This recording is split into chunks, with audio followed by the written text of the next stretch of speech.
सिर्फ राजस्थान नहीं, देश के कई हिस्सों में आज भी लड़कियों का बाल विवाह कर दिया जाता है।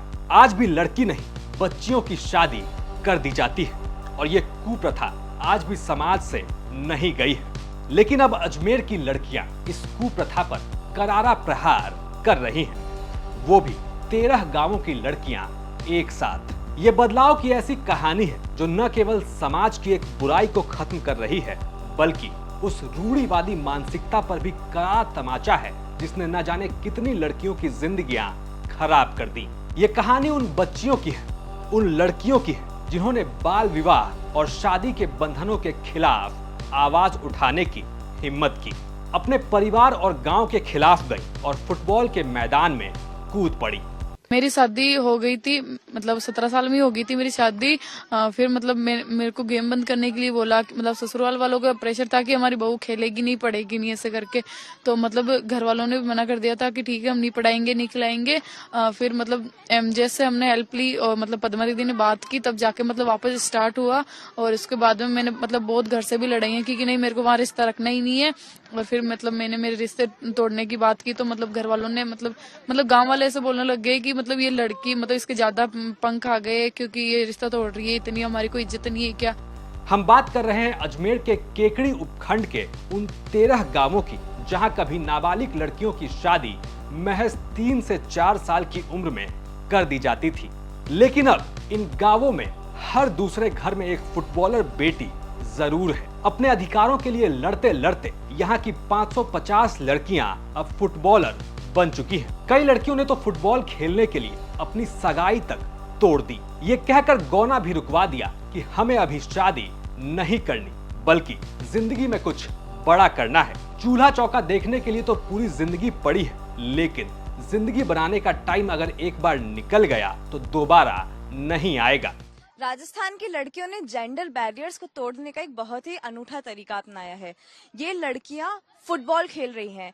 अजमेर उपखंड के 13 गांव के करीब 550 लड़कियां फुटबॉल खेल रही हैं और अपने अंदर का जो फिजिकल स्ट्रेंथ है उसको भी बढ़ा रही हैं। इस खेल से उनमें आत्मविश्वास भी आया और कहीं ना कहीं जो यहाँ का एक कल्चर है, बाल विवाह का कल्चर है, उसमें भी रोक लगी है। काफी लड़कियां ऐसी हैं जिनकी बहुत कम उम्र में शादी हो गई है, तो उनके गौने को अब वो रोक रही है। उसके अलावा आगे की जो पढ़ाई है वो करना चाह रही है।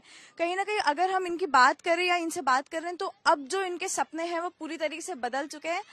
ये कहीं किसी घर की बहू बन जाती, दुल्हन बन के रह जाती, पर अब जो ये है, ये देश चलाने के, देश में अपने गांव का या खुद का नाम रोशन करने के सपने देख रही। अब जो सोच रहे होंगे कि फुटबॉल खेलने में क्या है, ये तो कोई भी कर सकता है, तो उन्हें बता दे कि ये लड़कियां सिर्फ खेलती नहीं, बल्कि 13 गांवों की 550 से भी ज्यादा लड़कियां प्रोफेशनल फुटबॉलर बनने जा रही हैं। डी लाइसेंस हासिल करके 6 लड़कियां कोच भी बन चुकी हैं। 15 लड़कियां नेशनल और स्टेट लेवल टूर्नामेंट भी खेल चुकी हैं। जाहिर है यह उपलब्धि इनकी मेहनत और संघर्ष का ही फल है। अजमेर की ये लड़कियां अब समाज के हर उस बंधन को तोड़ रही हैं जिनसे ये आज तक बंधी थी। हालांकि इनकी सफलता के पीछे एक बड़ा हाथ महिला अधिकार समिति का भी है। लड़कियों को फुटबॉल सिखाने का थॉट जो है वो आपके पास कैसे आया, कैसे आपके मन में ये चीज़ आई? तो जैसे कि हमारी संस्था के नाम से ही आपने स्पष्ट है कि महिलाओं के लिए, लड़कियों के लिए काम करते हैं। तो हम काफ़ी सालों से महिलाओं लड़कियों के लिए काम करते हुए हमने देखा कि बहुत सारे जेंडर बैरियर्स हैं और जो सोशल नॉर्म्स हैं कुछ इस तरह के हैं, परंपरागत सोशल नॉर्म्स जो लड़कियों को ओवरऑल वेलबींग के लिए या ओवरऑल डेवलपमेंट के लिए बाधा बनते हैं। तो हम काफ़ी सालों से काम करते करते 2016-17 में हमने वेस्ट बंगाल गए थे और वहाँ हमने देखा कि लड़कियाँ फुटबॉल खेलती हैं और अपनी चाइल्ड मैरिज को उन्होंने रोक के रखा है और पढ़ाई जारी रखी है। तो वेस्ट बंगाल के उस कार्यक्रम से हम इंस्पायर होकर राजस्थान में आके हमने इस पर बातचीत शुरू की कि क्या हम इसको खिला सकते हैं। तो हमें सबसे पहले ये लगा कि जो बात सुनने को मिली कि फुटबॉल बहुत भारी खेल है, लड़कों का खेल है और लड़कियां नहीं खेल सकती हैं, तभी हमारे मन में ये आइडिया आ गया कि यह एक ऐसा खेल है जो जेंडर बैरियर्स को तोड़ सकता है और लड़कियों को आगे ला सकता है। समिति ने जब इन लड़कियों को शादी ब्याह छोड़कर खेलते देखा, समाज के बंधनों को तोड़कर संघर्ष करते देखा, तो शायद महिला अधिकार समिति को भी लगा कि इन्हें इनका अधिकार मिलना चाहिए। अभी थोड़े टाइम पहले हमारे गांव की एक लड़की का रेप हो गया था। उन्हीं की परिवार के कुछ लोगों ने मिलकर उनका रेप किया था। तब भी गांव वालों ने ऑब्जेक्शन फुटबॉल के ऊपर उठाया था कि लड़कियां शॉर्ट कपड़े पहनती है, इसलिए लड़के इंटरेक्ट होते हैं, इसलिए लड़कियों का रेप हो रहा है। तो तब हमारा फुटबॉल छुड़ाने की काफ़ी कुछ बातें चल रही थी। लड़कियों को ग्राउंड नहीं आने देते थे घर वाले, और जब आती थी तो पंचायत बैठी हुई थी कि लड़कियों को अब खेलने नहीं भेजना है, ऐसे वैसे कई बातें होती थी। लेकिन जब ये बात हमने अपने घर वालों को, दीदी को जब संस्था में बताई, पद्मा दीदी को जब बताया कि ऐसा ऐसा हो रहा है, तो तब दीदी ने हम सबसे मिलकर पूछा था कि अब क्या करेंगे हम, अगर ऐसा हो रहा है तो आप क्या कदम उठाना चाहोगे। तो हम सब लड़कियों ने मिलकर बताया था कि हम रैली करेंगे, चाहे कुछ भी हो जाए, लेकिन हम फुटबॉल नहीं छोड़ेंगे। तो फिर हमने अपनी मम्मियों को इकट्ठा किया, आसपास की जो लड़कियां उनको इकट्ठा किया कि हमें इसके खिलाफ ना आवाज़ उठानी, क्योंकि ये सिर्फ फुटबॉल की बात नहीं है कि हमें खेलना, ये एक ऐसा है कि लड़कियों को जहां बाहर निकलने का मौका मिल रहा है, उनको भी एक रोकने का वो समस्या बन रही है।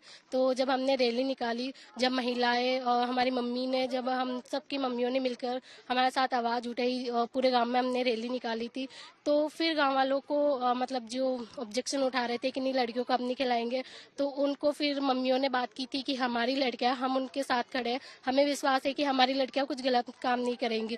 वो जब बाहर खेलने जा रही है, स्टेट खेलने जा रही है, नेशनल तक खेल रही है, आगे बढ़ रही है, तो क्यों आप लोग फिर इन लड़कियों को पीछे। समिति की डायरेक्टर इंदिरा पंचोली बताती है कि जब हमने पश्चिम बंगाल में लड़कियों को स्कूल के बाद फुटबॉल खेलते देखा तो सोचा कि क्यों ना राजस्थान में भी इसकी शुरुआत हो।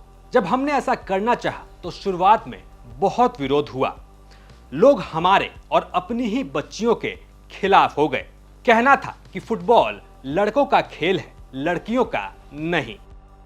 लेकिन महिला अधिकार समिति ने भी हिम्मत नहीं हारी, धैर्य और मेहनत से काम किया, लड़कियों और उनके परिवार वालों को समझाया और आखिरकार उन्हें एक नया रास्ता दिखाया। यहाँ बहुत बचपन से घरेलू काम में लग जाती हैं और वो उनकी पढ़ाई से ज़्यादा घरेलू काम और शादी को महत्व दिया जाता है। बाल विवाह बड़ी संख्या में, खासकर जो खेतीहर समुदाय हैं और जहाँ जो लोग पशुपालन पर निर्भर हैं, वहाँ जहाँ ह्यूमन लेबर बहुत लगती है, तो जल्दी शादी करके वो उस कामकाज में लग जाते हैं, तो उनकी शिक्षा पूरी नहीं हो पा रही थी। तो हमने ये विचार किया कि क्या हम उनको फुटबॉल के जरिए जोड़ें, और एक्चुअली उसमें हमें पता नहीं था कि इतना बड़ा परिवर्तन आएगा, क्योंकि जो फुटबॉल था वो एक तो जेंडर बैरियर तोड़ता था, एक तो वो ये सारी चीज़ें कि मोबिलिटी बढ़ाता है, आपको पब्लिक स्पेस में एक जगह और आइडेंटिटी देता है।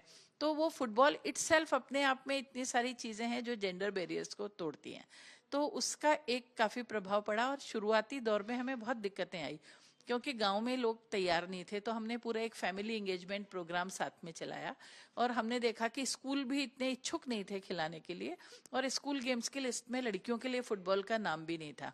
तो हमें लगा कि तब बच्चियों से बात किया तो बच्चियां फुटबॉल खेलना चाहती थी, और हम ये चाह रहे थे कि वो थोड़ा अपना बचपना जी लेंगी, ग्राउंड में आके खेलेंगी, उनकी हेल्थ अच्छी होगी, न्यूट्रिशन क्वालिटी बढ़ेगी, और बाकी उनके स्वास्थ्य पर भी इसका असर होगा, उनकी रिप्रोडक्टिव एंड सेक्सुअल हेल्थ भी अच्छी होगी। और हमारा जो पूरा फुटबॉल प्रोग्राम है वो सिर्फ फुटबॉल खेल पर फोकस नहीं करता, बल्कि ओवरऑल डेवलपमेंट। नतीजा ये कि आज अजमेर के 13 गांवों की 550 से भी ज्यादा लड़कियां पेशेवर फुटबॉलर बनने जा रही हैं। इन्होंने समाज की उन पुरानी बेड़ियों को तोड़ा और अपने सपनों को उड़ान दी। बड़ी बात तो ये भी है कि इन पर एक डॉक्यूमेंट्री फिल्म भी बन चुकी है, नाम है किकिंग बॉल्स। डायरेक्टर अश्विनी यार्डी और ऑस्कर विजेता गुनीत मोंगा कपूर की यह फिल्म न सिर्फ रिलीज हुई बल्कि कई पुरस्कार भी जीत चुकी है, और इनमें न्यूयॉर्क फिल्म फेस्टिवल का भी नाम शामिल है। अजमेर की लड़कियों पर बनी यह फिल्म न सिर्फ उनकी सफलता दिखाती है बल्कि उस संघर्ष को भी बयां करती है जिसमें इन्होंने न जाने कितना खून पसीना बहाया होगा। महज एक खेल के जरिए इन लड़कियों ने न सिर्फ अपने अधिकार हासिल किए, न सिर्फ जागरूकता फैलाई, बल्कि एक बड़ा मैसेज भी दिया है कि अगर आप चाह ले तो कुछ भी नामुमकिन नहीं है। साथ ही साथ इन लड़कियों ने भारी हो रहे उन लोगों को भी फिटनेस और सेहत की भी सीख दे दी है। जो लड़कियां राजस्थान में बाल विवाह का विरोध कर सकती हैं, उनमें कितनी हिम्मत होगी अब ये बताने की जरूरत नहीं है। ये लड़कियां उन तमाम लड़कियों के लिए प्रेरणा है जो शादी ब्याह नहीं, पढ़ाई और खेल के जरिए अपना जीवन बनाना चाहती हैं और इन्होंने साबित कर दिखाया है कि अगर जज्बा हो तो हर सपना पूरा हो सकता है। आप देख रहे थे राजस्थान तक का खास शो हम किसी से कम नहीं, जिसमें हम राजस्थान के उन तमाम इंस्पायरिंग खबरों को सामने लाते हैं जिससे लोगों को कुछ करने की प्रेरणा मिले।